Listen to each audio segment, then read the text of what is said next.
This week on the Son of a Geek podcast, our main topics are review of Darwin's Game, but before that, we get into the cancellation of E3, rent a girlfriend, other anime news, and end things off with last week's question of the week, our new question for next week, and the game giveaway that comes with it. What? Yeah. You're listening to the Son of a Geek podcast. Son of a Geek! Woo! It sounds so good.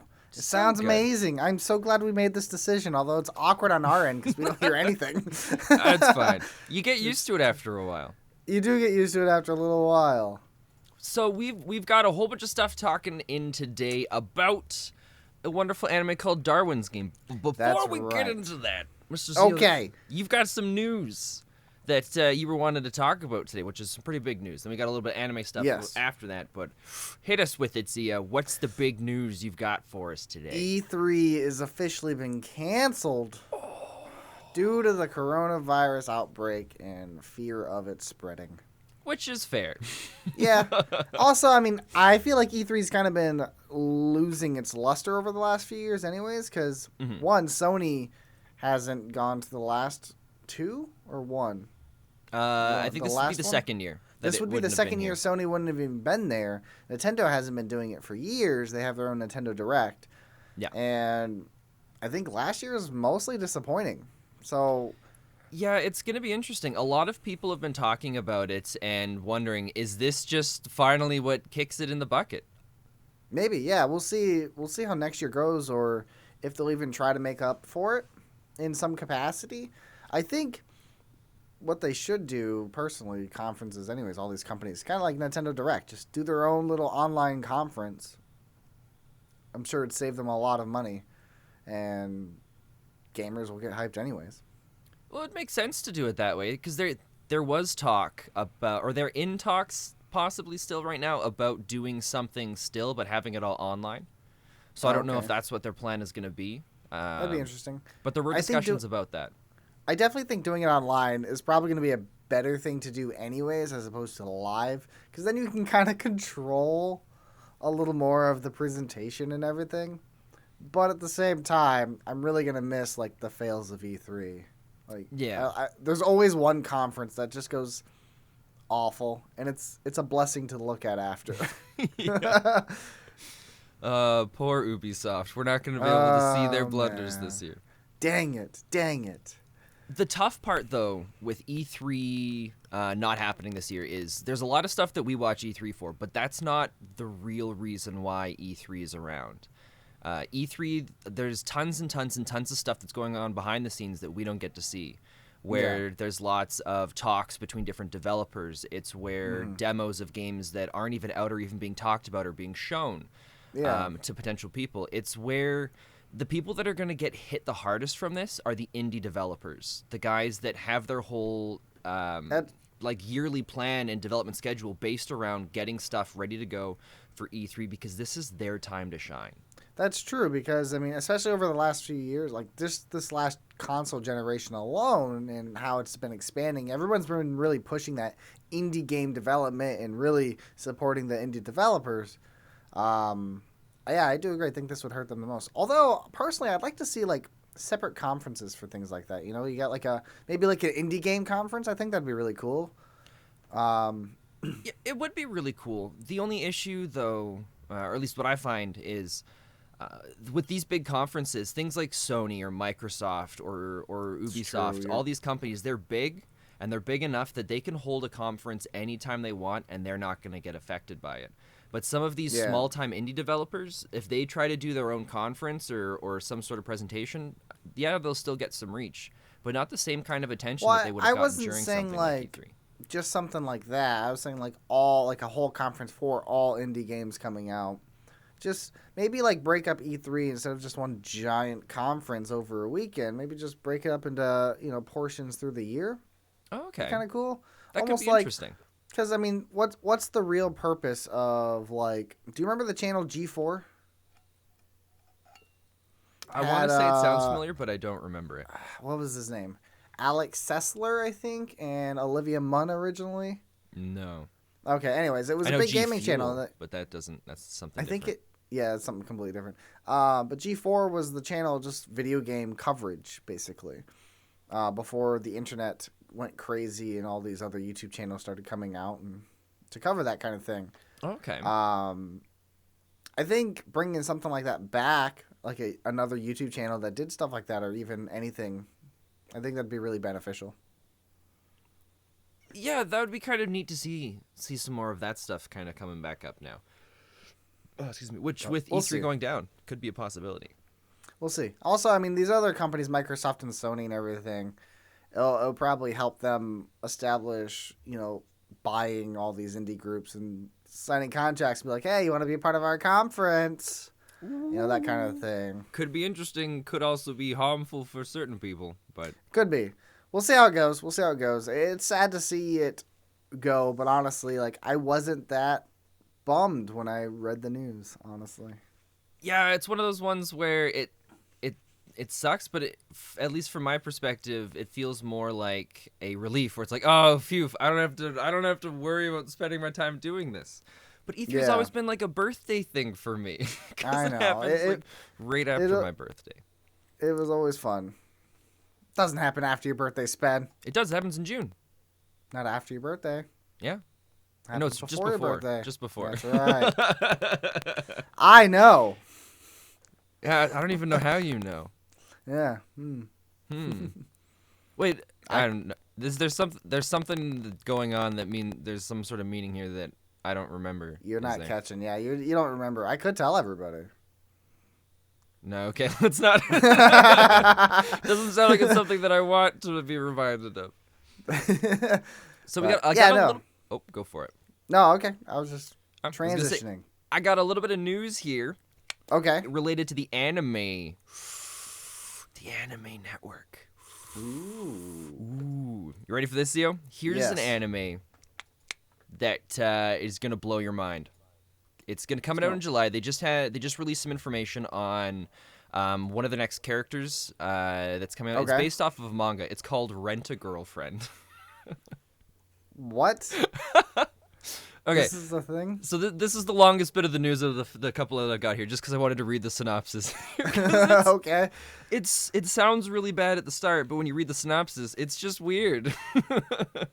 Weird enough that I'm gonna watch it, probably try it out for the first little bit. But so it says, I'll give it a shot.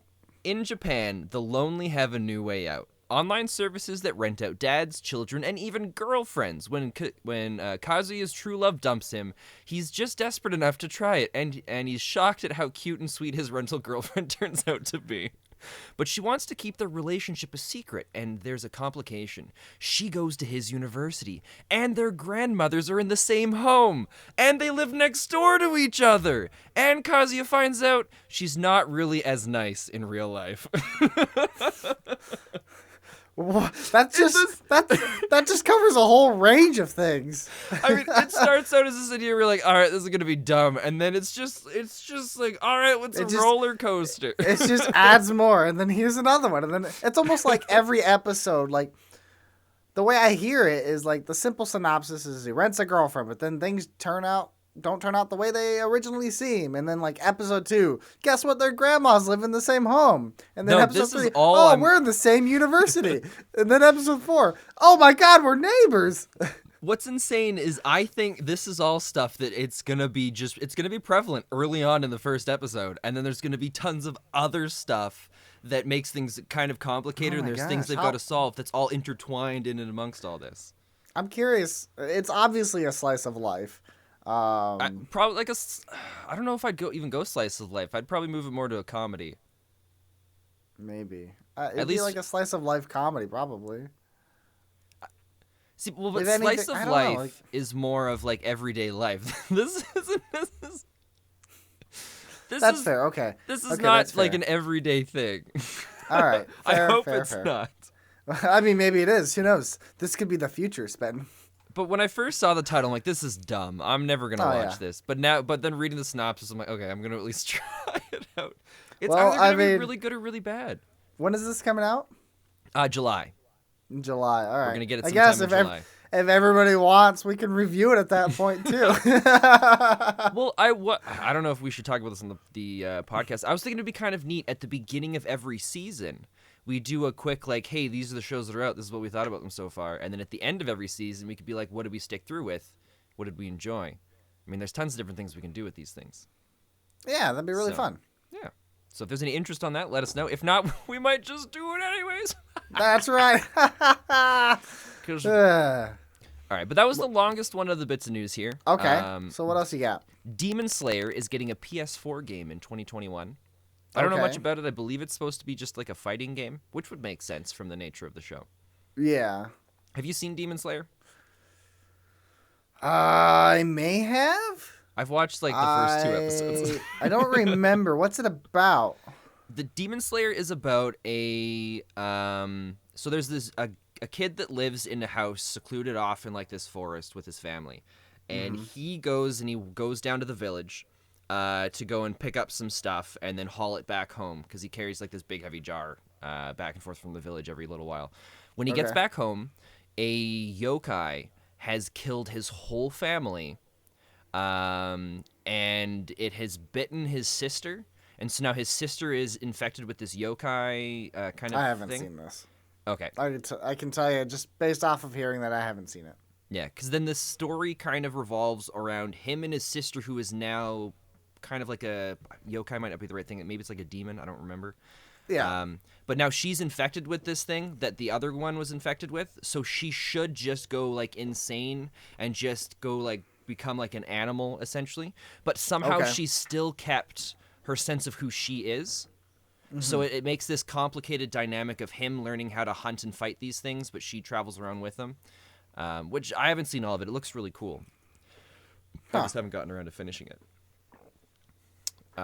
Related to E3, April's Anime Boston 2020 convention, has officially been canceled. Oh, man. All these conventions being canceled. I was really sad because I missed my Grand Rapids Comic-Con and anime convention. Yeah. Due to certain situations in my personal life. It was suck because I really wanted to go there and promote game. I was gonna take like business cards and everything, and I was gonna do like my interview thing I did with my Zeo Plays channel. That'd be awesome. Kind of show off next to nothing. And I've been making plans for other anime conventions at least within like a 6-hour vicinity of me, but they're all being canceled. No. Well, isn't there a limit to the amount of gatherings? Yeah, I think the limit now is 250 people. Anything more than that is banned.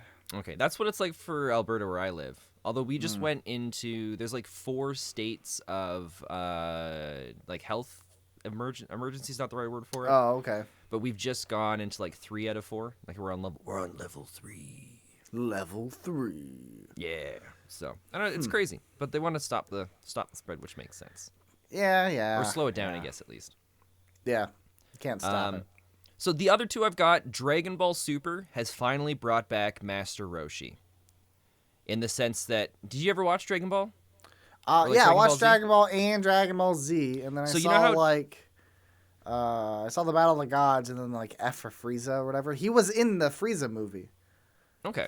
Like right before Dragon Ball Super came out, or maybe right when Dragon Ball Super was starting. Okay, because what I meant by brought back is in the sense that in the original Dragon Ball, he has a very prominent role. He's the mentor, the teacher between Krillin and Goku. And then in Dragon Ball Z, he kind of falls back to more of like a behind-the-scenes character, or like a side character occasionally. Occasionally seeing him. In GT, which most people disregard as being anything, he basically had a cameo, I think, once in it. Yeah. And then in Dragon Ball Super, he actually has more of a prominent role now, which, which site was it? It's like CB something kind of worded it really good, I think, where they've come to rely back on Roshi's guidance and skills, which kind of, cool.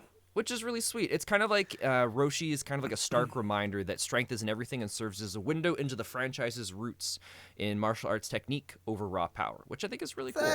That is cool. I gotta say, when I watched the movie with Frieza, Roshi was in it, and he had a fight scene. Like, he fought a bunch of, like, Frieza's men or whatever they were called. Okay. And he was really cool. Like, I thought that movie, I really enjoyed it because it reminded me more of Dragon Ball than Dragon Ball Z, if that makes sense. Yeah. And I kind of like Dragon Ball a little more than Z just because it was, even though it had the fighting and everything in it, I felt like the characters were more diverse in personality. and I think it had a better comedic tone than Z did. I think that's... Well, I'm currently just watching the original Dragon Ball for the first time. Yeah. I'm not super far into it. I think I'm like 30 episodes in. Right. And there's a big difference between Dragon Ball and Dragon Ball Z, where in the Dragon Ball tone there's is hugely tons different. of fighting techniques and different moves and all these crazy things, whereas Dragon Ball is more of like "Rah!" and power. I think yeah, because I think that's where it changed. Because Dragon Ball was very much also about growth, way more growth, and obviously, yeah, they just get way more and more powerful in Dragon Ball Z, and there's some really cool moments in the Z, but I gotta say, some of my favorite things in Dragon Ball Z weren't like the big Super Saiyan transformations. My least favorite thing about Super, and I understand I'm the minority here, is the God transformations. I'm not a fan of them. See, I haven't seen any of that stuff yet. I do like a bit of what Super had. I haven't seen a whole lot of episodes. I've only watched bits and pieces here and there, mostly because, again, I'm just not a fan of the God transformations, and I care very little about them. Yeah. But I might give it a go. I just liked the direction Z went in some aspects. Like, after the Cell Saga, I know it was originally supposed to start following Gohan then and his growth and his life and everything. And then the next season they released was very different. Like, it reminded me a lot more of Dragon Ball because it was Gohan like pretending to be a superhero while trying to maintain college and stuff. And I actually like really enjoyed that aspect of it. And then, but most fans obviously hated it, so they got rid of that and brought Goku back. Well, I thought the android stuff was supposed to be one of like the top moments of Dragon Ball. Like this Dragon was Ball Z. after androids. Oh, that was after the androids? So yeah, it went like the Raditz, Vegeta, Frieza, Android, Cell, and then you go to the Boo games. So this was after the Cell Saga. Okay. No, that makes sense then. So yeah, this was all after Goku like is done basically, but then they bring him back to be the main character again. Which is fair. When the stuff starts going down, you gotta make that money. Yeah, I think people really got used to Z. I personally, like I said, I like Dragon Ball a little more than Z, and I like when they kind of dive back into that a little bit. And they have moments. When was the last time you saw Dragon Ball? Dragon Ball itself? Oh, it has been a while.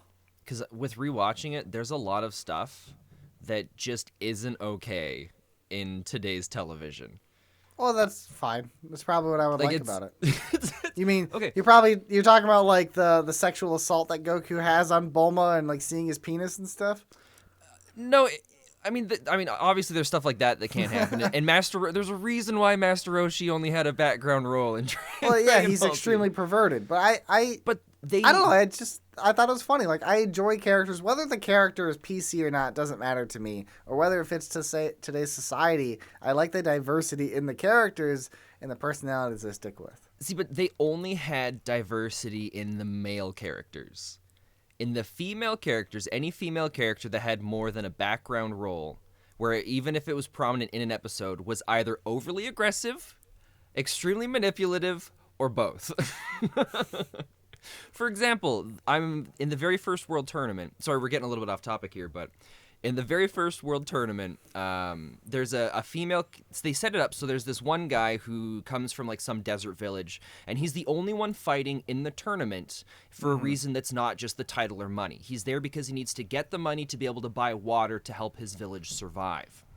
His opponent is this female character that we've never seen. The fight starts, she does these 2 or 3 crazy fight moves, and you're like, this is going to be a great fight. He goes to counter, he goes to make his first attack, and she immediately starts crying and going like, don't hit me, And then as soon as he starts to slow down, that's when she starts using other moves to try and kick his butt. And then finally he says, look, I've got things I've got to fight for. I'm not going to fall for this stuff. Let's get a real fight done. So she takes off all of her clothes except for her underwear and then continues the fight. It's just like there's tons of stuff, and it's just anytime there's a female character, she's overly aggressive, extremely manipulative, or just and like extremely sexualized at the same point for that. It's just I'm tired of that. To be fair, stuff. All anime overly sexualizes like all their female characters. Like most of them do that. I know, and it's so frustrating.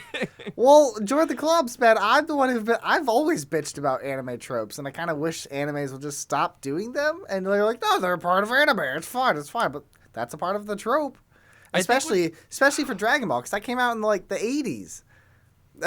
What's throwing me off the most from it is Dragon Ball's. I always hear it as referred to as this just amazing anime. It's so fantastic, and then I start watching it, and there's just so many problems in it. I wouldn't say. Well, I mean, that's because you're viewing it from today's society as well. You got to understand the time frame things come in. No, I know, but like, I totally get that. But it's just I don't think Dragon Ball is one of the greatest. I'm just saying I personally like Dragon Ball more than Z. No, that's fair. But there are way better animes. Oh, for sure. I 100% agree. But it's just I don't know. It's too much. It's too much for me. That's what turns me away from a lot of shows, which is part of what we're going to be talking about after the first episode of the Darwin's Game. Yep. But I got one last one. This is a quick one here. Akira. Okay. 4K remaster film opens in theaters on April 3rd in Japan. That's going to be sick. So is it being remade?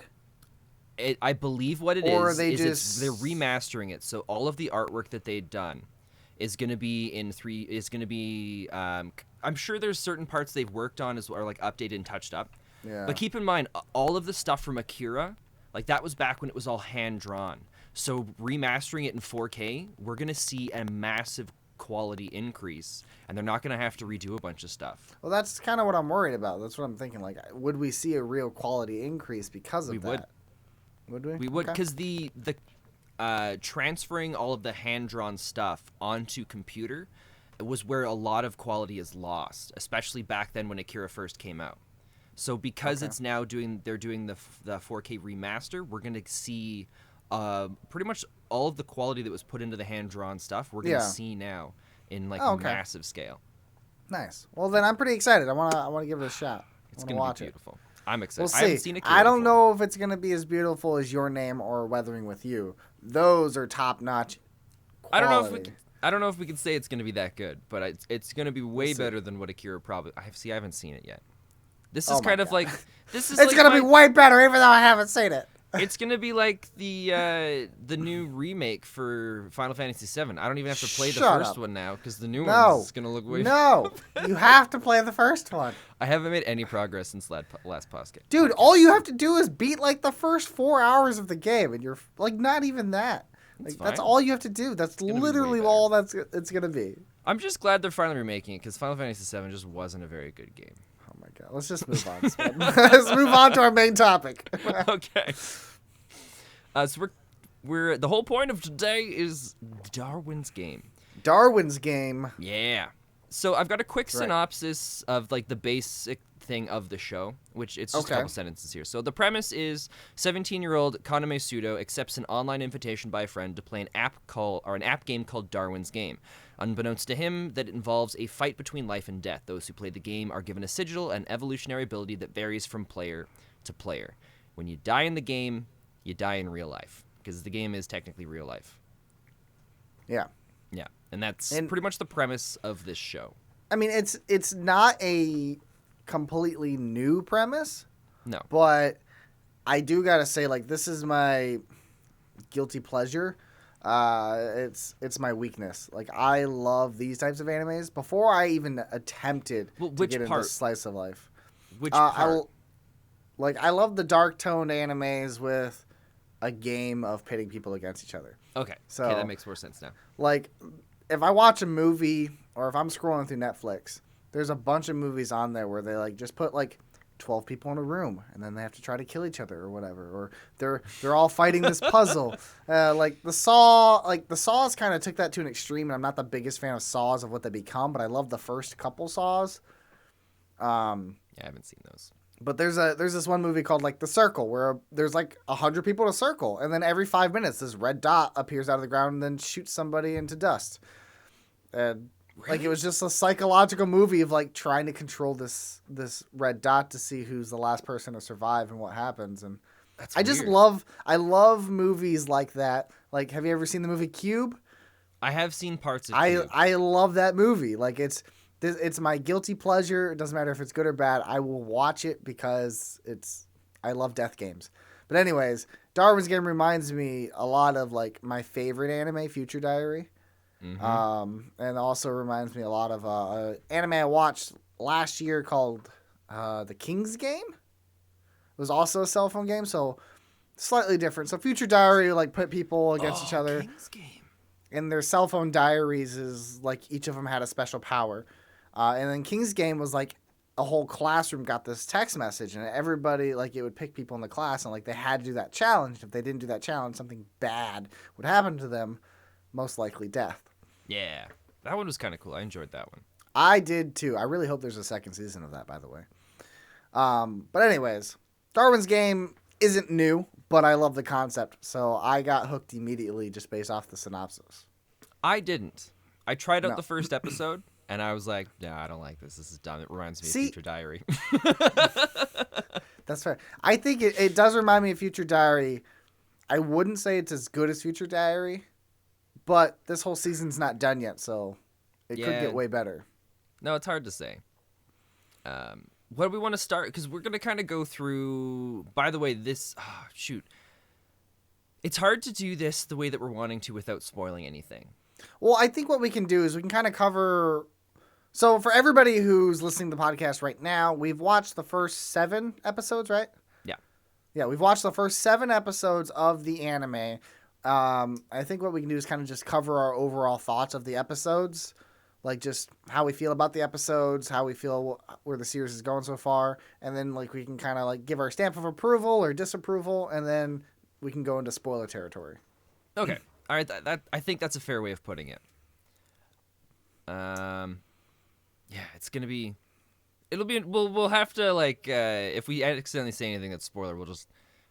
Yeah, I mean... We'll cut light, it out. Light spoiler warnings... But we're going to try not to spoil as much as possible. Yeah, we won't spoil the plot. We're for sure going to be talking about the characters in the episodes. Yes. We won't talk specifically about what happens to different characters, but just kind of things we like. Just or don't talk like about the characters themselves. So yeah, we're going to spoil the show in so much of you'll hear the character names. Yeah, I think. Yeah, well, we may just cut out this part and just edit in. This is major spoiler warning. It's fine. No, it's fine. Okay. So you didn't like the first episode. I liked the first episode until the end. And that's when I'm like, oh, great. Another Future Diary fiasco. I like the first... Because the first episode was really long. The first episode's like 40-something minutes. I liked the first half of the first episode more than the second half. I think there's a pretty divisive line to where you can probably split this long episode into 2 episodes. And I would say the first episode was great. The second episode was pretty meh. I'm assuming we're probably going to be judging the same thing. I get a very feeling. possibly. Let's start with the minute. So like the main character, Kaname Sudo, how do you feel about him? I don't know what to think about him. He's very much a protagonist. He's just a protagonist. he's your generic anime protagonist for me. That's all he is. He starts out as... Oh, God, I really want to just go back and just be like, all right, guys, just kidding. It's spoiler. That's fine. We can just briefly cover all of it. Yeah. In the first episode, I didn't really like him.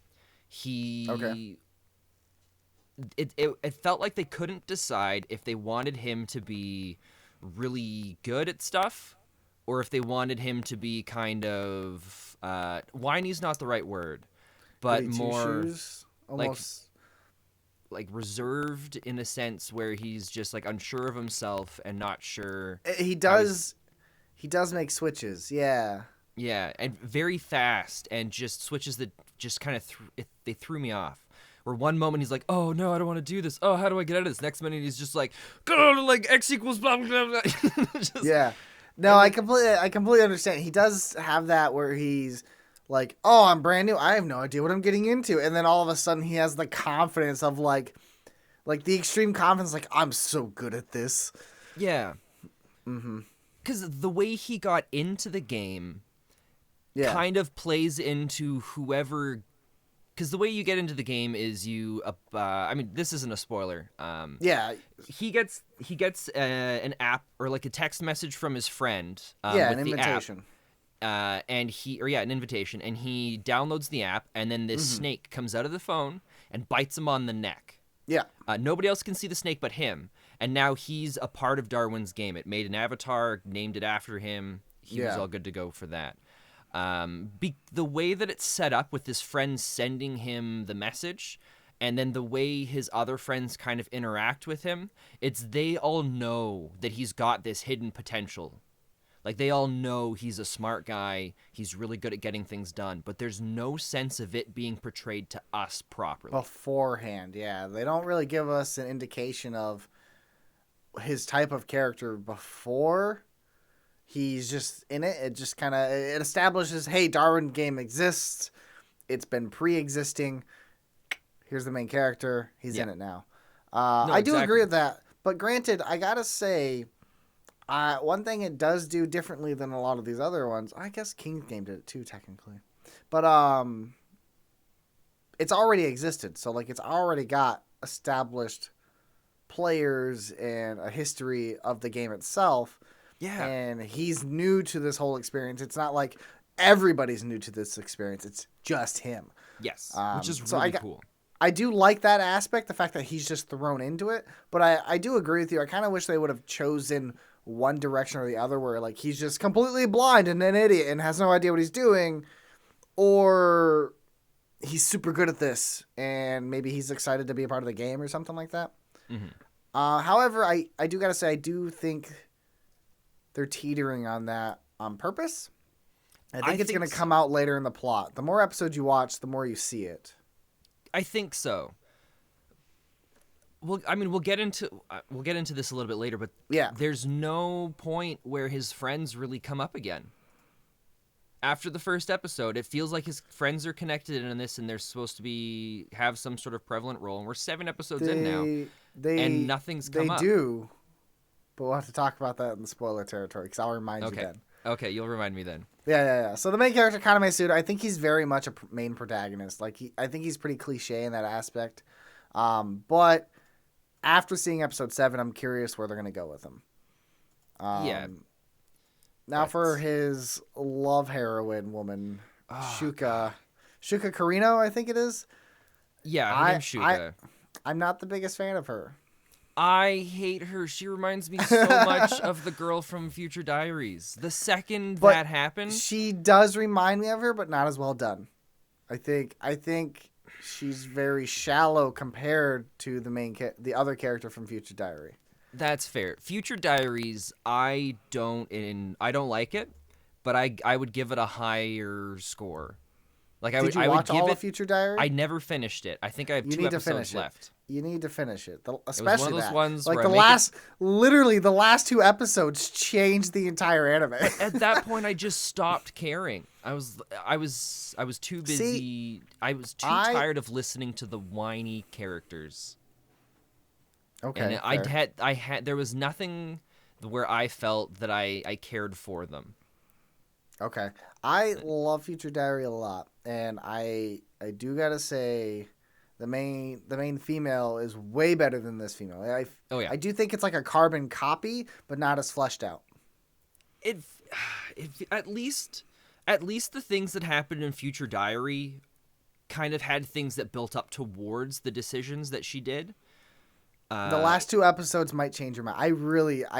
You really should watch the last 2. They changed the entire anime. What I meant is compared to the female character in Darwin's Game, where the stupid stuff that happens at the end of the episode.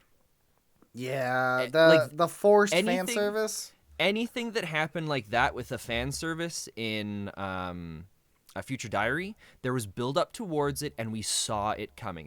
I don't think it was ever done to that extreme level, but anytime there was fan servicey type stuff, there was always a build up, a motivation, and the clear reason or whatever, just reasons for why it happened, and it wasn't just throwing a curveball where it's like, oh, what is this garbage? And there's also a big payoff for it, which I'm trying to tell you. If you finish Future Diary, you will see. Maybe. There really is a payoff. Have to rewatch it. It's been so You'll long since I've seen it. You will have to rewatch it. We'll have to talk about it because I love that anime. I would love to review that anime with you. Anyways, moving on from that. I agree. I feel like it's just thrown in there to have it, right? Mm-hmm. Like she's just magically in love with this guy for no reason. Well, the reason is he beat her. In a fight. He beat her, and because she was undefeated before that. Yeah, the forced fan service. Like, I get some anime has fan service. Like, whatever. I move on from it, but that came out of nowhere. It was literally like, oh, I'm starting to like this guy because he beat me, and then like the next scene, it's just. We'll obviously talk about it more in spoilers, but like the next scene is just it takes like here's the possibility of a love interest and then fan service like all the way down. Well, it's just as bad as the level that they had it in the latest Sword Art the latest Sword Art Online. I think it was the season before the latest one with the goddess. I don't know what you're talking about. Have you seen Sword Art Online? Yeah, it's What's the last season you saw? I'm like halfway through season 3. That's the one where he's in the game by himself? He goes to this like Alicization where like he meets this kid he grew up with in the game because it's moving at a much faster rate of. What's the part you're at right now in that then? They just met Alice and Alice hates Kirito. Oh, okay. Don't worry. You haven't gotten to that part yet, then. Oh, so like, there's a heavy fan service coming up. Oh God, and it lasts for so many episodes. Oh. Don't worry. There's lots of plot going around it, but it's stupid. It's stupid. The second you see it, you'll know exactly what I'm talking about. Okay. So, sorry, I've set you up for disappointment. Okay. That being said, I still really enjoyed the whole thing, but it was just a really stupid fan service thing. Okay. All right, I'll have to give it a shot. Anyways, Shuka, I don't like Shuka. I don't think she's that strong of a character, or is that great. I mean, she's a good fighter. She's strong in that. Oh yeah, good fighter, and then her fight scenes are gorgeous. I do gotta say, this whole anime, the animation's really good. I'd say the music is really good. I think the voice acting is pretty good too. Like, and that's where we differ. So you watch sub, and I watch dub. Exclusively. And I gotta say, I don't think the dub is terrible. I think it's pretty good. I've definitely heard way worse dubs. Okay. I definitely say it's not the most premium dub, but it's pretty good. Well, that's good. I mean, I watch. There's certain shows I like watching in dub. My Hero Academia is really good. I think My Hero Academia is great in dub. The guy with the hands on his face, his dub sucks. Which sucks because it's one of my favorite voice actors that does. He doesn't bother me at all. All right, moving on. Yeah. Moving on from Shuka, though. So the next one... That was pretty much all it was for the first episode, was the stuff there, Shuka, some events that happened that we can't talk about yet. Yeah. I think the premise is ultimately what is carrying me through the anime. The concept... Would say so. The concept, I think, is very fascinating, and I'm very interested to see where this season's going to go. Because I mean, worried, but yeah. Without going character by character, I do think all the characters are kind of meh. I don't think they're all that great. None of them are really that interesting to me. Yeah, there's never been a moment where a character stood out to the point where it's like, this character's amazing. I can't wait to see more of them. It's more of, I'm interested to see where the story's going to go. I'm very interested, in the premise. It is definitely the story itself and the direction that's heading than the characters. All the characters are pretty bland and stereotypical characters to me.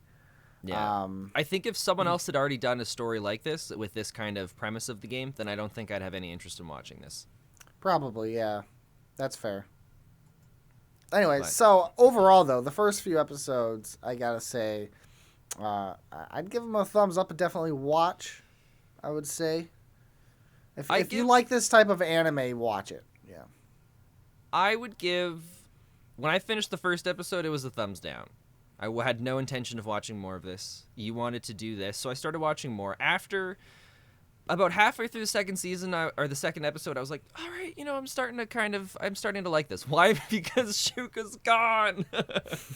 And not that she's gone, but she just doesn't play a very prevalent role in like the next 6 episodes or 5 episodes. Yeah, she doesn't play as big of a role in any of the episodes after And what do you know? The show got better. Crazy, right? Yeah. But it's got just some weird things that go on. The second episode has a new character that shows up that causes some issues for the protagonist. But it's just like some minor stuff, and the only point the character's in is possibly to introduce us to him.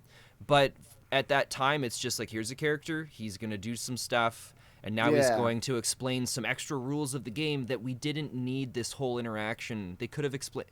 It could have been done with simply, you need your phone, it has all this stuff, don't lose it. The game, and animes fall for this a lot. Anytime they have concepts like this, animes always fall for the concept where they gotta have a lot of exposition to explain how the game works and what are the rules and things like that.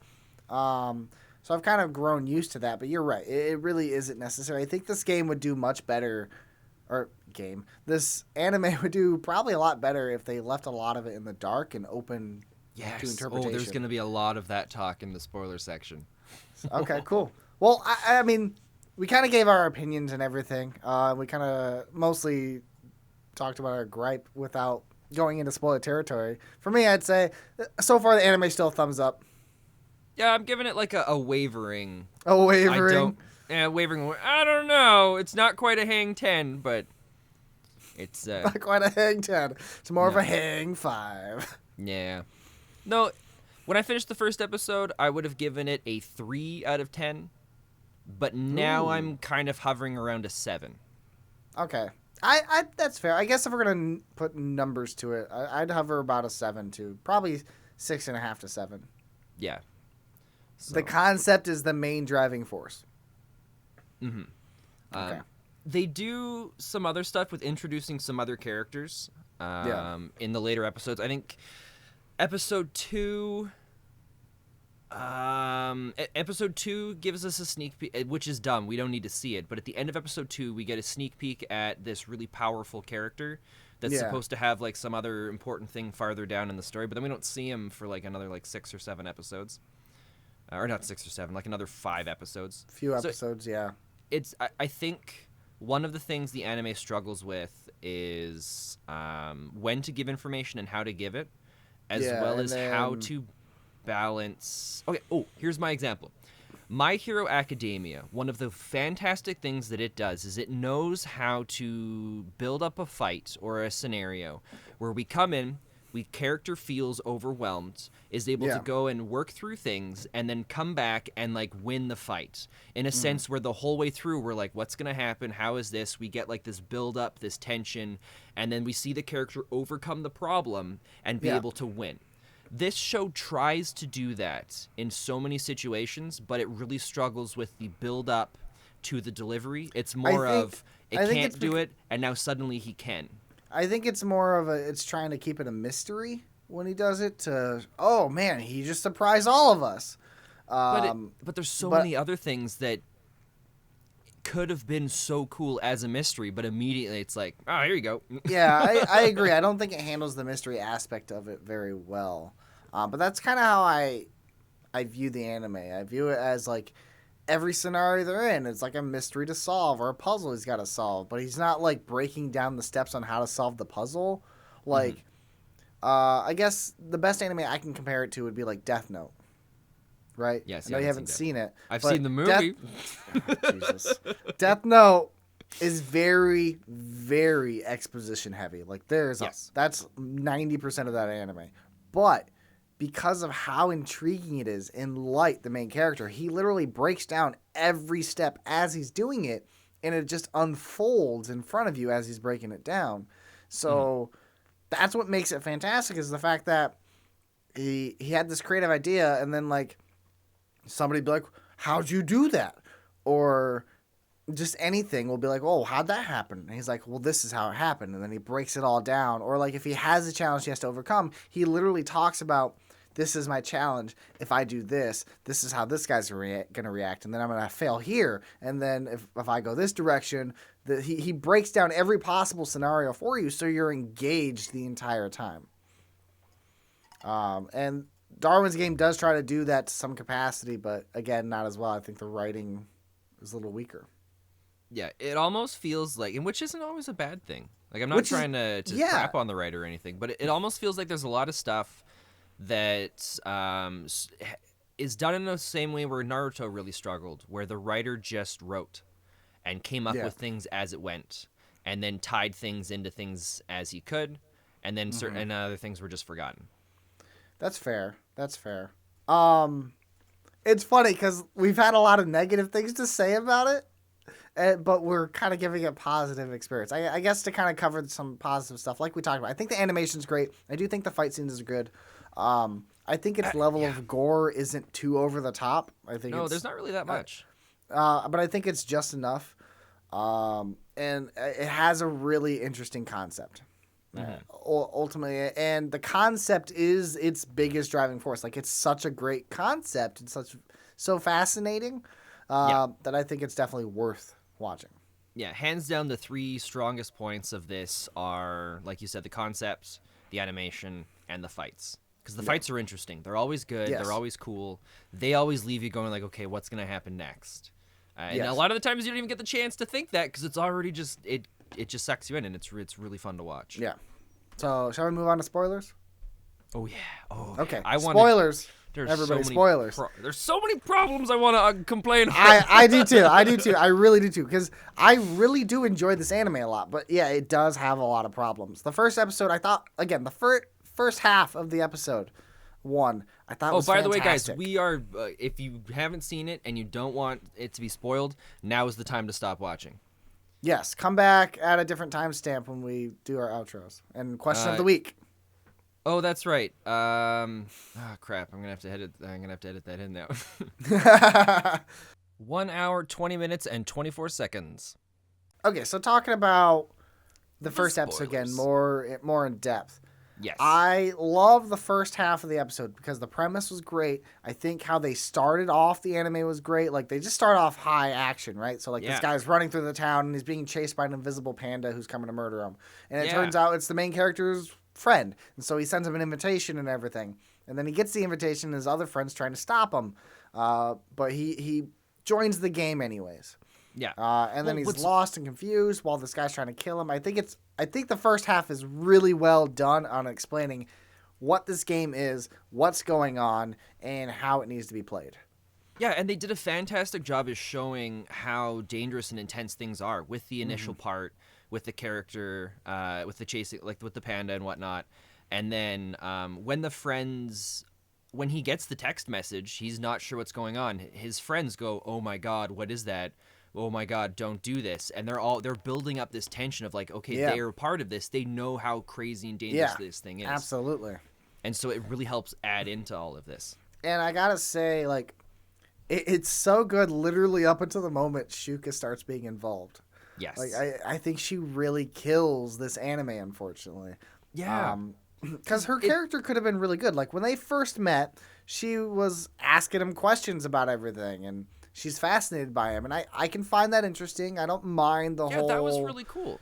Crazy... The whole mystery part that was there. Yeah. But then once it's more of they start fighting, the fight scene was great. I thought the action was great. But then the moment he beats her, because he finally learned what a sigil is. Kind of. He had a rough idea. He didn't know exactly what. Yeah, he had a rough idea of what a sigil is, and he beats her. Is it sigil or sigil? I think it's sigil, because watching the last couple episodes, everyone kept saying sigil. Really? Oh man, they call sigil sounds better, but I think they call it a sigil. Oh no! Now it just sounds like saying like sigil, but they're forgetting to say Seagal at the end of it. Steven Seagal. And then after he beats her, they just cut straight to the fan service. Yeah. Suddenly they're lying in bed and she's naked and on top. The rest of this episode is just not good for me. No, he's still pretty much fully clothed. Yeah. It doesn't make any sense at all. Like, it would have been one thing. I think if they eased into it, like maybe he wakes up and they're in her bed and he's laying in her lap and she's like rubbing his hair. That would still get the point across. Yeah. That she's really into him for no reason and kind of crazy, but without being so over the top. You know, I think they went too far with the fan service. If you're gonna add fan service, like every anime has almost like a hot tub scene, right? Mm-hmm. And then like, sure, throw that in, whatever, but let it just be that moment. Move on after that. Yeah. The whole nakedness thing makes no sense. It was dumb. I agree. And it really killed it. Like, they go shopping afterwards, and I'm actually okay with the shopping. 2. Is it? Yeah. Oh.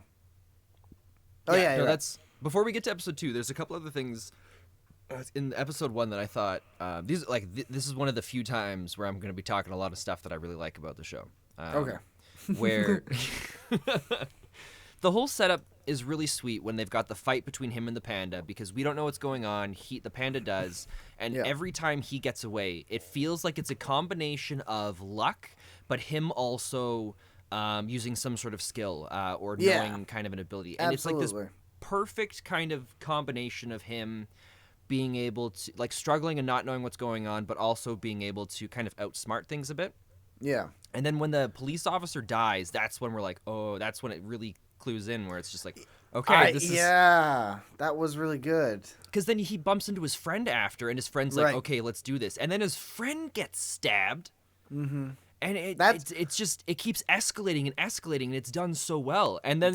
That's when it took a dark turn for me, and I'm like, I'm going to love this anime because its characters are expendable.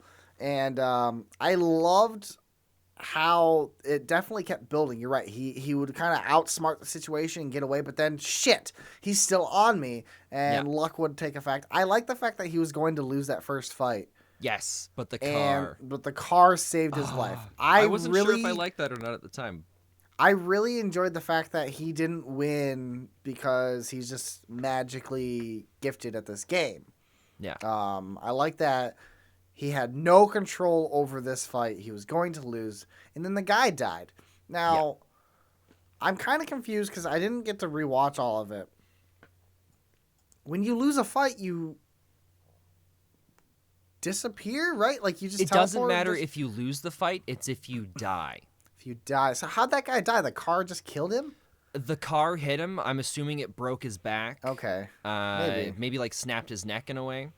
Okay. All right. I guess that's the thing. So you can lose the fight, obviously, because Shuka doesn't die. Because people can surrender. They do it in later episodes. You don't have to kill the person to win.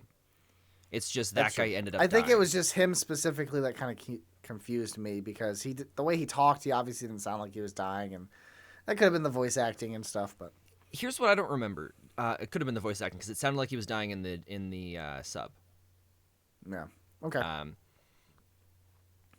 When he was hit by the car, did we see him start to have the square stuff happen, or was that only when he got to the part where he left his friend?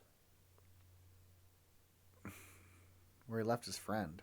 Because remember, his friend got stabbed, and his friend didn't die right away. His friend went and hid behind a car. Yeah, and then Kaname went and ran off to go and fight the other guy. And it wasn't until after the fight was over that he found out that his friend did end up dying. Yeah. I just don't remember. Because the the panda guy got hit by the car, he just disappeared slowly and kept talking, so he wasn't dead yet. No.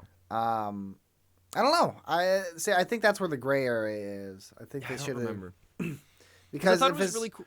I thought it was really cool how at the beginning they had all of the other mystery too of this art stuff, and these art murals being left around the city, and then we find out that that's what happens to the people in. Oh, that's right. No, we did see the invisible bear die from the squares. Yeah, he died from the squares. We saw him disappear and everything, and I'm very interested in that. What happens to their bodies? Why do they disappear like that? And why does it take pieces of the world with it? Is what I'm curious. See, there's a lot of like interesting things about this entire anime that I'm super fascinated by. I don't think we're ever getting an explanation on the squares. I think if we do, it's going to be really stupid, and I hope that we don't ever get an explanation on it. That's fair. Like, I think they're focusing on the wrong things to give us answers on. Yeah. Like, because I would have been way more interested. Like, that's something I would have thought would be cool. Like, that'd be a really cool tie-in if they actually give us something clever about it later. But who knows? Yeah. it'll be interesting. It'll be like some futuristic mumbo jumbo technology. Yeah. But yeah, the first half of the episode's fantastic. It's phenomenal. It really keeps you on the edge of your seat. The fight scene with Shuka, I think, was great. But yeah, the fan service really killed it. But I only continued the series because of the premise. See, and the fan service killed it enough for me that I just didn't want to watch it. Yeah. I was like, no, this is stupid. I'm not going to watch an anime where it's just some girl that's just pining over this guy this whole time. Now, luckily, But the then fan she's service... gone! Woo! Yeah, she goes away for a while. But when she comes back, like, the fan service isn't as heavy after that one moment. I up was until worried. a later I episode. was worried, but we'll get into that when we get to that episode. Yeah. Overall, the second episode, I enjoyed the fact that when they're shopping and everything, he's talking to her and how she's perfectly fine because she's been doing this game for a while, and he's blown away. Like, how are you okay with this? I did like, again, like the concept of him being dropped in the middle of this game rather than the game starting with everybody at the same time. Mm-hmm. At first, I wasn't a fan of the whole shopping thing because I thought it was just another moment for them to do the fan service with her changing clothes. But then she gives the explanation why they're doing it, and then I'm okay with it. Yeah, like they still only did parts of it for the fan service, but oh yeah, 100%. But it was still pretty good. And then they move on, I would say, to the major arc of the first 7 episodes that we watch. Yeah, I'm still frustrated with that one guy that shows up. I've got his name written down. I know I don't have his name written down. Some guy comes and like steals Kaname's phone while he's waiting for Shuka in the bathroom or something like that, and then runs off with it. Yeah. And then Shuka starts, or Kaname starts chasing after him, and we're like, oh, what's going to happen? This is going to be intense. And then they meet up with the two of each other. And then I feel like this is one of those moments where the writer was writing this stuff and was just going with it, and then went like, oh, crap. He pickpocketed the phone. That's how we'll end this fight. Yeah, because he's like, I'm completely lost, but then he has mad skills to pickpocket and everything. And then he just gives him the phone back. Like, the whole situation was kind of weird. I really wish that would have been a challenge for him to overcome to get his phone, because it's very important. He would die without it. It's just another one of those moments where the main character is supposed to be this guy that's unsure of everything and questioning things, but now suddenly he's just got these super ridiculous talents. It just, at that moment, after that moment, I felt it doesn't matter what's going to happen. The hero's going to get him. He's going to get something. He's going to always get himself out of the situation. So it didn't. Yeah. It doesn't feel like there's ever any. That has definitely grown with me too, to a degree. Like, I feel like the main characters that obviously become the main characters are going to be perfectly fine through this entire thing. But then there's always a moment where it pulls me back in, like in the future episode, like when he first meets Ryuji, I believe it is, the guy with the skull mask, right? Yeah. Yeah. See, so I've when got he first problems with that. Yeah, I do too. So like the interaction initially, like I liked how when they met and it was like super tense. He's like, "Are you gonna kill me?" and everything. And he's like, "Sorry, I'm out of ammo. I gotta reload. You're not worth it." And then he leaves. Like, that was pretty cool. I really enjoyed that moment. Cool. I liked him as an initial enemy and everything. And I was totally cool with him doing. I mean, I have other problems with the mind control stuff. But when they were being controlled, that was really fine as well. Oh, you're talking about the florist. Well, I meant the florist after. Yeah, the florist after I think is really cool too. Yeah, it's still with, but when Ryuji, we get the face reveal and see what his personality is like without the stuff on, then it's like oh cool, this guy's not cool anymore. He just becomes your typical anime bro, like I hate you for a reason and I'm gonna murder this guy. Like, but I really hope they flesh him out. So mysterious and awesome. But now it's just like, oh, okay. But then he puts his suit back on later, and then he's got his personality again. Yeah, and I'm like, all right, I'm okay with him again. He kind of fluctuates back and forth, too, where he's like, I like the fact that he's different from Kaname, where his personality, he's more like, dude, you got to play this game. You got to kill people. And Kaname's like, I don't want to kill people. But then he's always like, well, I'm going to listen to you because reasons? Like, because I don't know, because the story plot wants me to be with you. Yeah. I really would have liked if they just had different point of views and then constantly conflicted with each other, but then still work together anyways because they have to survive, Mm-hmm.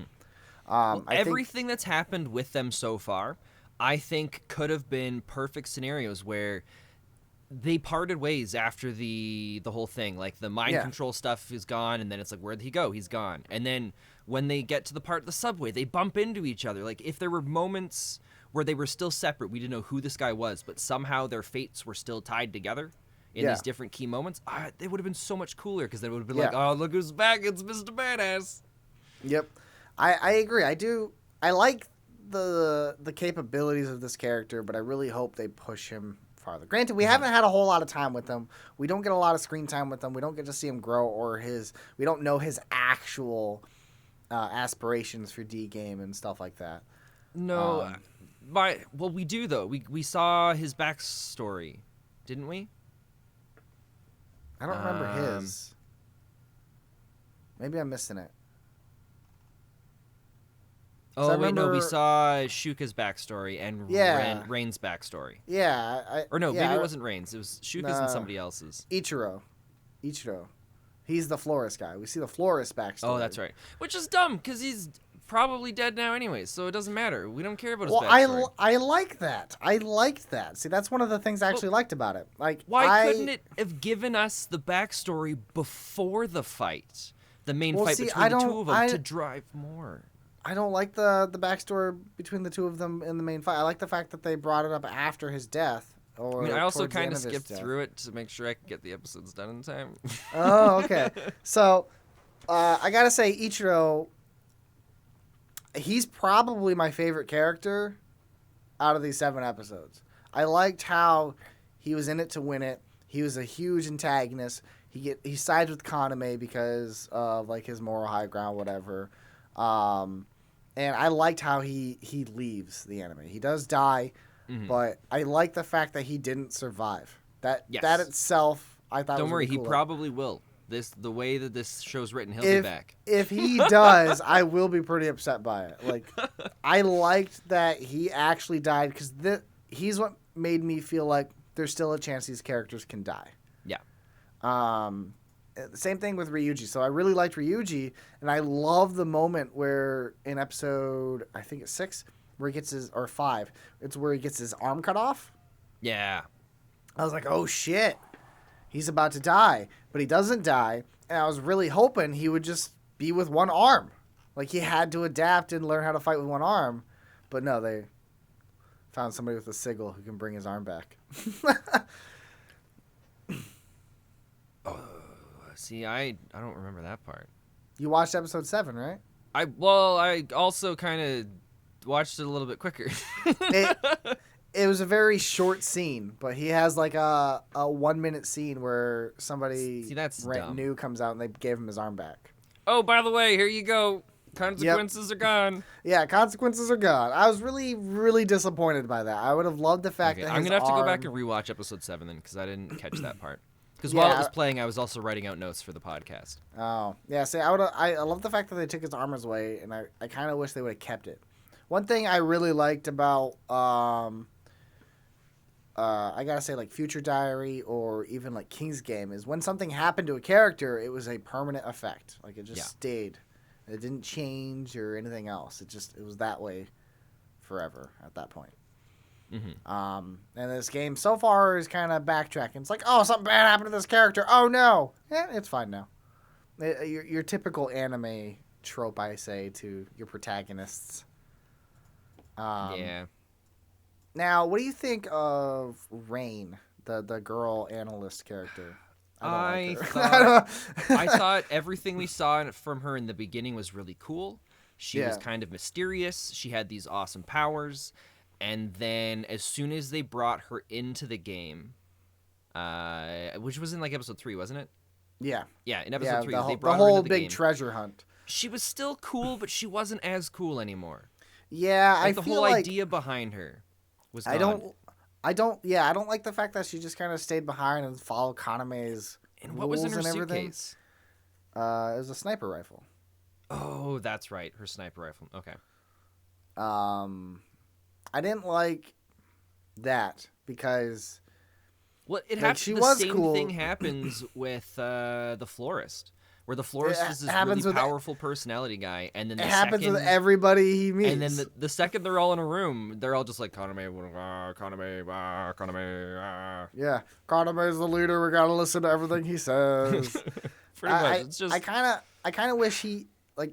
That's the big issue I'd say with this too is they're putting too much stock in their main character and making him like the leader outright for no reason when all these other characters have way more experience than him. Like he should be the one following them and like we should be tripping and then he's becoming better and better and better and then like maybe towards the end of the season he kind of becomes a leader. That'd make more sense. But they're not building that at all. I'd also like to remind you of one of the other really stupid things kind of related to this part. The beginning of episode 2 when Shuka wants to start a family with him. Yeah. But they can't because he needs to be the one that's powerful enough to do it. Yes. But he's not a high enough rank to start a clan. Ugh. It's okay. Yeah, it's not good. She almost died. We almost had stuff without her and it would have been great. It would have been really interesting if they did kill her. I gotta say, like if she just drowned, I think that would have been fascinating. Well, yeah, because then we would have had... Then our main character would have had some sort of motivation that is kind of cool that would have kept him going. Instead of just, I want to get out of the game. Oh, I can't get out of the game. Okay, I don't really know what I want. I'm just going to... Guess I'm going to play this game, but I'm not going to kill anybody. Yeah. I don't know. It's weird. And then I would say the last character I would really want to talk about would be like Sui Soda, like the girl, boy... Yeah, what's going on there? That's weird. I don't like it at all. Nothing about that. It was really cool how it was presented first, where we were like, oh, there's two people. I agree. I would have loved it way more if it was somebody with like a split personality disorder. That would have been way cooler. A split personality disorder, like two personalities fighting each other. I think that would have been way more interesting than a brother and a sister trapped in the same body. Oops, I just broke the part of my pen. Yeah, it's weird. Now, granted, I do think they did that on purpose because she's like, you get your wish when you join D game. And I think that's on purpose because she might be right to a degree. I think when they'll probably show us backstories of the other characters when they join D game, like what they really wanted. Like Suka joined to want to kill the people who killed her parents. Yes. So she Which gets was an cool. incredible... I was going to say, she gets like this incredible power to allow her to do that. Yeah. And it was at that point where I was like, all right, I like a little bit more about Shuka now. I'll just try to ignore the crazy love potion that goes through her veins. Now, and then Ichiro joined D game to help his daughter so she can grow up and have a healthy life in the future, which makes sense for the botanist. He has plants that grow and all that other stuff. So I'm very curious what Ryuji's is going to be. And even Kaname, I guess. Like, what did Kaname wish for if he can create weapons? Who knows what he wants? He just needs to die and like a new main character come and take his place. That's how I felt about Attack on Titan. But that's fair. It's really, there's moments in like the very first season of that where you're like, okay, I kind of like the character, but then there's many moments where you're just like, yeah. So. We'll see what happens obviously later in the season, but like a lot of the characters I don't think are that great. I don't think they're very well fleshed out or have very interesting personalities. No. I think the concepts of them, like you can really see the motivation, and I think it could have gone in some interesting directions. Mm-hmm. Like for Kaname, I think the issue with him, and as you explained, is it seems like he's kind of like this fumbling dope, and then all of a sudden he's like this mastermind great at this game. I would have loved to see if there was more of an inner turmoil with him, where maybe the first time after he killed that panda guy, he was like, wow, that was pretty exhilarating. And then he hates the fact that he enjoyed it. Oh, that would have been so cool. And then it would have been more of, I don't want to be a bad guy. I don't want to be a killer. But then... But it makes me feel good. But he enjoys having the power and how good he is at the game. I think that would have been way more interesting of a character thing, and they could have taken him down the dark path. Kind of like steal it from Death Note. That's exactly what happened to Light. Like, Light starts off initially like, oh my god, I can kill people with this book. And then he just, I'm going to be the god of this world. Yeah. That's Like, what he turns into. It's cool seeing the transition like that. I don't feel like there's going to be any character growth. Now, I in this kind of series. disagree with you. I got to say, even though the concept is pushing me through the series, the ending of episode 7 I think is very fascinating. Okay. Because you see a lot of other characters. You don't really see the main characters in that episode, right? So like they're mostly just different characters that you're getting introduced to. But then at the very end, you see Kaname is practicing boxing and stuff. He's learning how to fight, and his personality is very different. At the end of 7. Oh, was there more after the credits? No, this was like right before the credits cut. But the part with the key. No, that's episode 6. It's episode 7. Did you watch episode 8? Maybe I watched episode 8. Oh yeah, Oh, see, I shit. haven't seen that then. Let me pull up Funimation and find out real quick. Did I watch episode 8? Oh, see, that's why. Yeah, because episode 7, Ryuji's hand was cut off. yeah. And then Kaname comes out of nowhere with the key. So you've seen episode 8 then? Maybe. Yeah, I guess I did. Are you sure that's not? I'm pulling it up. I'm going to find out. I'm looking right now. Because I only watched dubbed, and I can find out where the dub ends. Because the end of episode 7 is where Kaname comes out with the key, telling what's his name, the leader of the 8th, like, hey, don't kill him. I surrender. Here's the key. Yeah. Yeah, I remember that. And then if you've seen more after that, you've got to have seen another episode. Oh, shit, you're right. I'm so sorry. I'm talking about episode 8 a lot. Okay, so I haven't seen any of that stuff in I episode 8 spoiled yet then. some 8 for you. I apologize. That's okay. Okay, I think episode 8 makes up a lot for the first 7 Because that makes episodes. more sense, because as far as I know, I still think that it's the split personality disorder. I don't think I've met the other person yet. What do you mean? For the boy and the girl? Yeah. No, that's in like episode 6. I know that one's earlier on. Okay, Like maybe I skipped right that after part they then. fight Ryuji. Remember how he's like, I don't want to kill you, kid, but you're really making it hard not to kill you. And then Well, because there's the part where Shuka's in the convenience store with them, and she's like pointing her weapon at the kid. yeah, It's at just the that one. point that's when they introduce Okay, cool. the boy and yeah, the girl. I skipped over that then. by Yeah, accident. so yeah, a split personality would have been way better than a brother and sister living in the same Yeah. body. Okay, Alright, so well, I've got to go watch episode 8 now. yeah, you gotta watch episode 8. I do say that I think the ending of episode 8 kind of makes up for our issues with Kaname. We'll see. We'll see what episode 9 Well, looks like. You're right, I will see. But anyways, episode 7, it ends on that big note. Mhm. I guess once you see 8, that it kind of feels like a mid-season finale to me with episode 8. Okay. Because the only two things I still really have left to complain about this is the mind control stuff with the plants. What's your issue with that? That was frustrating. They tried to give us some sort of scientific explanation about these pheromones in the plants that affect with people's minds.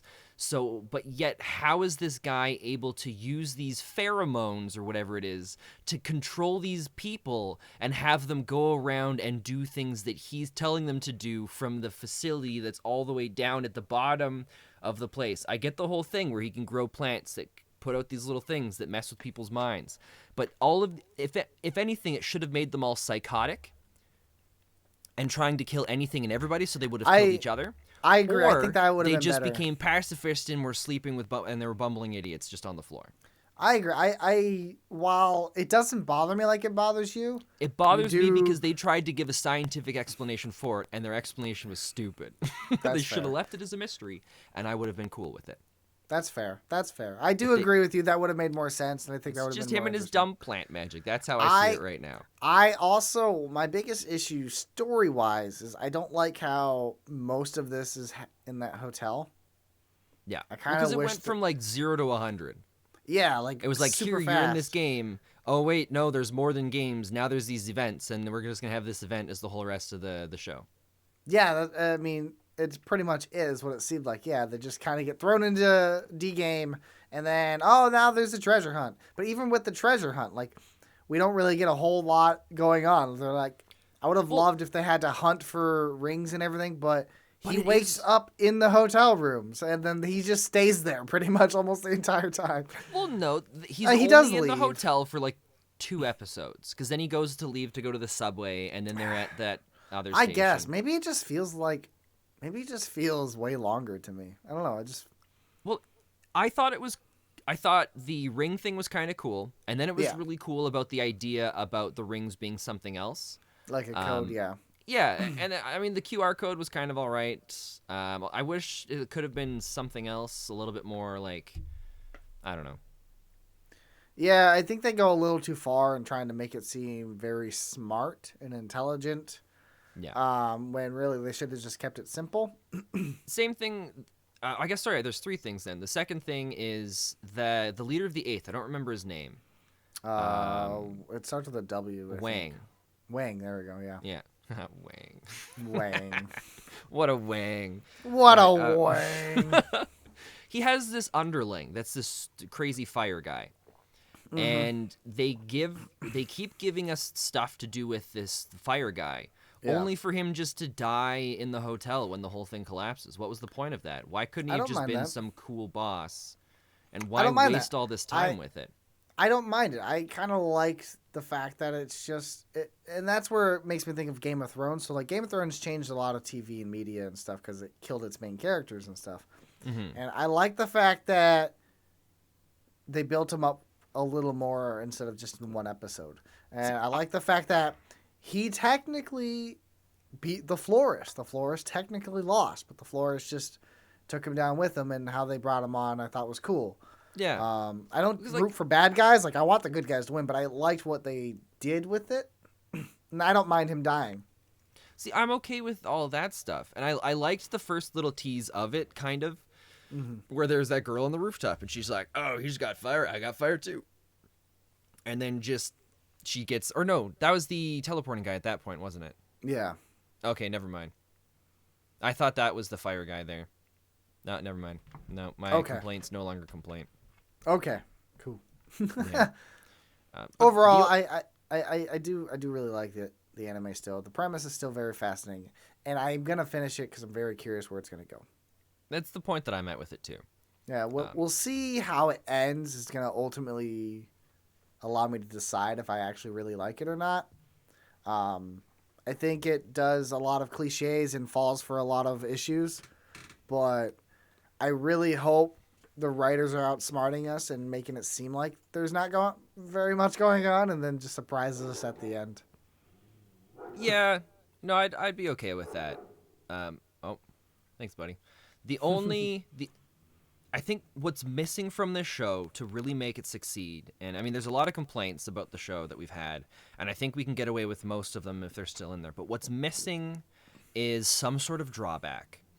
What I mean by that, I hate using this as a constant example right now, but My Hero Academia has a character, Midoriya, who's in a similar situation to Kaname in the sense that they're both really good at what they do.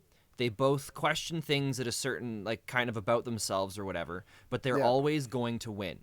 Yeah. The difference between Midoriya and Kaname, besides personality and other stuff, is Midoriya has a drawback to his power. Something that he's whenever he uses it, he's got to be careful because he could end up really damaging himself. And we've seen him do it, and he's gotten repercussions from it. But Kaname doesn't have anything like that. He gets tired from using his sigil. So does everybody else. So that's not anything that's unique. But there's nothing currently right now besides death that everybody else has. That's there's no unique drawback that he has that's making things either more difficult for him to win. Yeah. or that kind of limits his ability in some sort of way. And I think what they try to do is make it to where, I'm not going to kill people, so this makes it instantly harder for me. But yeah, I think if they had just gone the route like I suggested, where like he doesn't want to be a killer and he thinks this game's horrid, but he really enjoys it, I think that would have been a very interesting character development. But if they wanted to do that, then they shouldn't have gone straight into the battle royale where everybody's killing everybody anyways. True, and he hasn't had any situation come up where he's had to make the decision. Yeah. Except for the one moment with Ryuji. No, not Ryuji. With Suka. Suka? Is that? I thought it was Ryuji. Did he spare Ryuji's life? Oh yeah, he had a moment with Ryuji and Suka, both of them. Yeah. I guess. I mean, he technically did it twice, but yeah, you're right. He hasn't really battled a whole lot of people where he had to kill somebody. He's pretty much everybody he's ever fought has been like, yeah, you know what? I'm gonna be on your side. Yeah, except like the main antagonist, which we haven't seen yet, or you haven't seen yet. The only time that he had a moment where it was like a life or death was between him and Ryuji, and then they're friends after anyway. Yeah. Maybe that's how this whole thing is. Maybe he's just friends with everybody in D game, and then they all get together in an army and fight the creator. Well, maybe he's got two sigils then. One of them is the ability to create things, and the other one is shitty writing. No, create friendships. That's part of his sigil. Shitty writing. He can create friendships on top of just weapons. That'd be dumb. No, I'm still happy enough to keep watching it at this point. Yeah. There's still, by the sounds of it, there's more things in episode 8 that are that I'm gonna complain about. Yeah, you're gonna complain about a couple things, but it does get interesting. Yeah. So we'll see. But that's okay. But we're at an hour and 20 minutes, so I think we should wrap up the podcast here at this point. Yeah. I don't think there's anything else really to cover about this. I think everybody should go and watch it. At least watch to episode 3, because then at that point, if you hated it at the end of the first episode, you're gonna think it's okay. Yeah. At the very least. I mean, by those 3 episodes, you'll decide if you're actually really interested in it or not. So yeah, definitely watch at least the first 3 episodes and then go from there. Yeah. So moving on. Ready for the question of the week, Spin? Oh, have you got one for us? No, I'm going to read the previous question of the week and the answers. Meanwhile, while I'm doing so, I've already thought ahead of time of the next question of the week. Good, I was surprised. I'm like, whoa, Zio's ready to go. But no, you are, just in a different sense. Yes, in a different way. What was our last question? Can you remind me? So, yeah, last week's question of the week was, what dead video game franchise would you bring back and why? And we got a total of 6 replies. We'll go through them as quickly as we can and briefly talk about them. First one is from Crawler3333. Suikoden, my favorite JRPG franchise of all time. Suikoden? Suikoden? I'm not so sure I know what that is. It was on PlayStation. It is an RPG, like turn-based battling game. Oh, yeah. I remember seeing this title once. And it looks like there was something else in 2012. But that's it so far. Yeah, there's a Suikoden, and I think there's a Suikoden 2, and then 2012 they came out with Genso Suikoden. So maybe like some sort of. So I guess maybe it will come back in the future. Oh, what's Suikoden Tactics? That looks cool. I never played this because I didn't have PlayStation. I've never played it either, and I did have a PlayStation. I don't know. It seems interesting. Oh, they have a Suikoden 5. So it kind of makes me think of like it's a Final Fantasy series or like a Star Ocean series or... Yeah, it looks kind of along the lines of like the Final Fantasy Tactics. Yeah. Or like Fire Emblem. Kind of like that genre. Yeah, it's kind of... except... Some pictures I'm seeing look a lot like a typical JRPG style with yeah, that's the older 16-bit animation. Interesting. Yeah, that's interesting. That would have been really cool. I hope they make it again in the future, and maybe we can play it. Yeah, that'd be pretty sweet. I'd be cool to see that one come back. Mentor Knight says, probably Dead Space. I want to know how it ends. Ooh, Didn't Dead Space have an ending? Well, Dead Space is weird. The first game was pretty critically acclaimed. Yeah. The second one had some weird stuff going on where it was almost like it said that all of Dead Space 1 never happened. Okay. And then Dead Space 3 was still kind of weird. Like, I played all of 1. I really liked it. I enjoyed 2. I don't think I finished 2, though, and I never played 3. Yeah, I think that's kind of how it fell off with a bunch of people. Still, though, there's a lot of good things you hear about the story. So Also, I don't know if I'd ever play because I don't really play those kinds of games because because Spen's a for baby. He can't handle scary games. No, I can't. All right. But I think that'd be cool. That'd be really nice to see that one come back up. I definitely would like to see it. I need to finish 3, I guess, or maybe not if it's not that good. Well, in this case, we're in support of both of them so far. Yeah, let's do it. So Sigma said Spore. He said, I just want to play Spore and not blow through the fun stages in an hour. Did you ever play Spore? I did not. I'm familiar with Spore, but I never played it. What's it about? So I don't know. I might get flack for saying this, but Spore is a game that starts out where you are a little amiibo, kind of like floating around in the ocean, eating other cells and small organisms. When you eat enough, you grow, and you get evolution points, which you get to spend on things that you attach to your body, which could be like little fins that make you swim faster, or things that eat different things. And then you can kind of move in the path of like a carnivore or a herbivore or an omnivore in different things. Yeah. Eventually, once you eat enough, then you go to the next stage where you become like a multi-cell organism, whatever it is. And then eventually until you're walking around as like a little animal, and then eventually until you become like a civilized thing. So it's this big... It's really cool where it evolves kind of from like this top-down moving around to eating things to a 3D open world where you're walking around eating things. And then it goes into kind of like you evolve into a person into like this strategy layer. Yeah. Where it's like a top-down, you have your own little town or city that you're building things on. And then it evolves into space where it's basically No Man's Sky. Oh.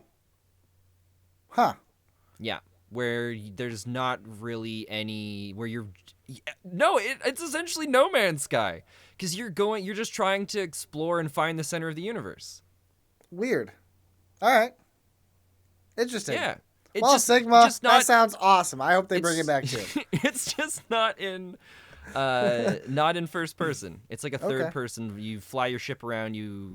Because you go around to different planets, and then you can like suck up different like different species, and then go to other planets and like plop them down, and you like research them and stuff. And it's essentially, it's No Man's Sky. Spen made a discovery. Whoa! All right, go play No Man's Sky.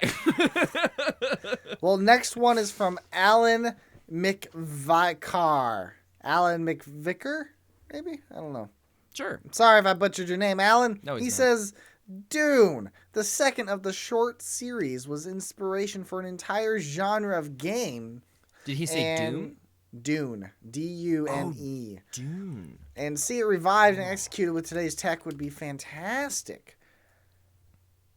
Wow. Yeah, Dune's... I don't think I ever played Dune, but that's one that my dad played a fair amount, I believe. Yeah, I have no idea what Dune even is. It is a strategy game. You could say it's kind of similar along the lines of things like StarCraft, in the sense of like building units, building structures and stuff. Oh, so definitely not my type of game. Definitely not your type of game, but I believe it had more political stuff going on in it as well. Okay, well that's cool. There's supposed to be an MMO Dune in development, I believe. Oh, all right. At least, let me see. As of 2019, in February, 3 new Dune video games on the way. And there you go. So there you go. Series is being revived. Alan, congratulations. Your dream is our pleasure to give to you. Yes. We brought back Dune just for you. Yeah, we called them ahead of time on the podcast. Because of this podcast, yeah. We wanted to make sure to give you some good news. That we can share. And they're like, yeah, sure, we'll just head back to February 26, 2019. All right, and then we got another one called from Dreadlist. He says, not a franchise, but a type. He wants more MMORPGs like WoW and Lord of the Rings. Well, I have bad news for him then, because MMOs are dead. They're not. No, there's tons and tons of them. Yeah, they still have a huge following. Like, I think WoW Vanilla like shattered records or something like that when they released it. Well, but that's different though. I don't think WoW Vanilla is anywhere near as popular as it was during the hype of it coming back. Okay, fair enough. But I mean, there's tons and tons of MMOs. You've got Arcade, you've got Star Trek Online, you've got Dragon Lord, you've got even like things like Forge Empires, which is a little different. Final Fantasy 14, A Realm Reborn. Yeah, that's been a pretty popular MMO that's has a really good following. So, but I wonder if he's wanting something more along the lines of World of Warcraft in just the sense of scale, and because World of Warcraft is very different than a lot of MMOs. Yeah. That are out there. So, well, I'll tell you what, Dreadless, you should also check out Maple Story. It's basically anime and an MMO mixed into one. I think, unfortunately, I don't know if we're going to see anything to the scale of World of Warcraft in a very long time. Maybe World of Warcraft 2. Maybe World of Warcraft 2. All right. It would be really cool. It would be cool. I would recommend Guild Wars, the original, but it's not anything like it. Yeah. And then last but not least, we got Captain Steve. Thanks, Captain Steve, for listening to our podcast. We appreciate it, man. You're awesome. Everybody needs to go check out Captain Steve. He's great. Yeah, for sure. He says... We'll be in contact, Captain Steve. We've got some stuff to talk to you about. He says, White Knight Chronicles by level 5. One of the best online communities alongside No Man's Sky. I never played it, but I heard nothing but great things about it, and I always wanted to. I bought it so that I could play it. Yeah. That's what happened. My sister stole it from me. What a horrible she hasn't person. Returned it. I also could just go out and visit her and get it back. Yeah. But I keep forgetting to get it when I go visit her. I haven't played it. It looks so good. It does look good. And then it is very I don't know if it was critically acclaimed or if it was just had such a strong fan following just because of the quality of the game and some of the aspects of it. What was it about? I don't know. They did a White Knight Chronicles 2, right?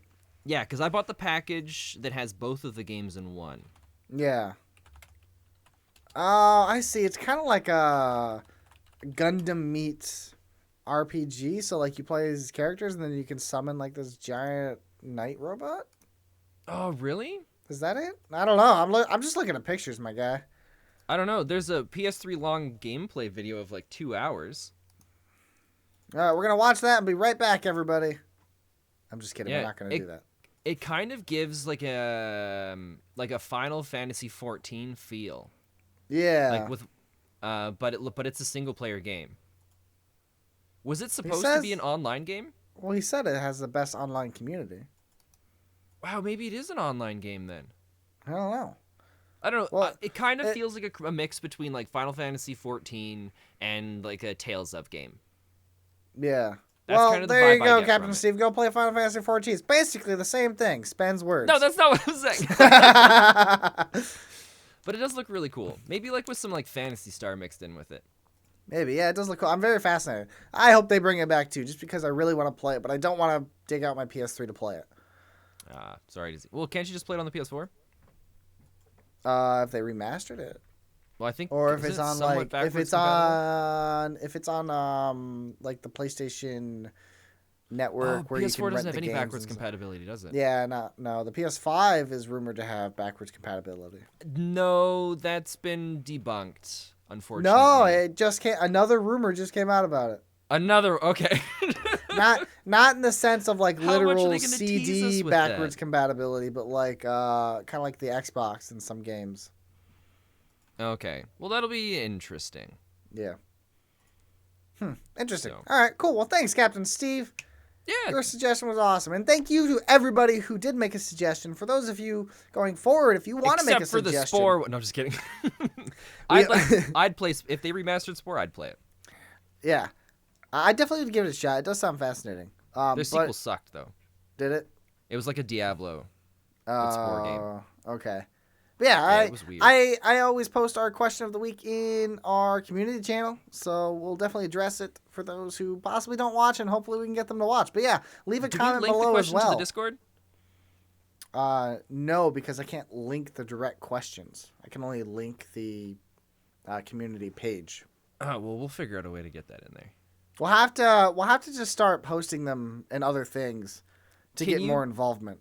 Can we post a picture but put a link on the picture?